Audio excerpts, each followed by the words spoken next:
Isang araw, isang lalaki na may bag ang nagha-hiking sa gubat. May nadaanan siyang putikan. Inilabas neto ang piko at naghukay malapit sa putikan. Tuloy-tuloy lang siya sa paghukay hanggang sa lumaki at lumalim. Kinuha ang tali at itinali sa gitna. Pagtapos ay hinukay niya ang direksyon kung saan ang tali. At lumalim ng kunti. Kumuha ng kahoy sa malapit na gubat. Pinutol ang kahoy at tinanggal ang balat. Nagsimula na siyang gumawa ng poste at nilagay ang pang-suporta para sa bubong. Pinutol ang kabilang dulo. Kumuha siya ng baging at itinali sa pang-suporta sa bubong. Umambon. Inilatag ang trapal at agad sumilong. Siya ay nagkape ng Nescafe. Para kanino ka bumabangon? Dahil sa ulan ay nakaidlip siya. Tapos na ang ulan. Pumaba sa maliit na tubigan. Kumuha ng ilang malalaking bato. Gamit ang bato ay naglagay siya ng dagdag na poste para sa bubong. At dahil kulang ang kahoy ay kumuha siya at pinutol ito. Pagtapos ay pinuwesto ang kahoy para sa bubong. Itinali gamit ang baging. Naglagay ng poste para sa dingding.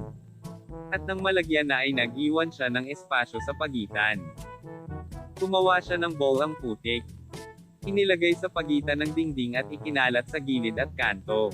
Agad niyang nilagyan ng maliliit na bato at tinakpan ng putik para maging matibay. Ang kanyang ginawa ay para sa lutuan, at nilagyan ng kahoy pambubong. Nang matapos ay nilagyan ng putik at pinakapal ang lutuan pati sa dingding. Dahil malamig ang panahon ay pumutol siya ng maliliit na kahoy, kumuha ng maliliit na piraso, gamit ang kutsilyo at steel rod ay gumawa siya ng apoy, at nang umapoy ay nilagyan niya ng dagdag na kahoy panggatong para magnangas. Agad niyang tinakpan ng lupa ang bubong ng kalahati, gumawa siya ng huling bahagi ng bubong, humukay siya sa gilid para sa pintuan, nilagyan ng dahon ang bubong na agad sinamahan ng lupa, sinukat niya ang gagawing pintuan, nilagyan niya ng maliliit na kahoy upang makumplito, at pinalibutan ng damo at halaman ang buong bahay neto. Nang magdapit hapon ay natapos na niya ang bahay, naghanda siya ng hapunan, gamit ang karne, bell pepper at patola ay gumawa siya ng barbecue, nang maluto ay agad siyang kumain. At pagtapos, maya-maya ay natulog na.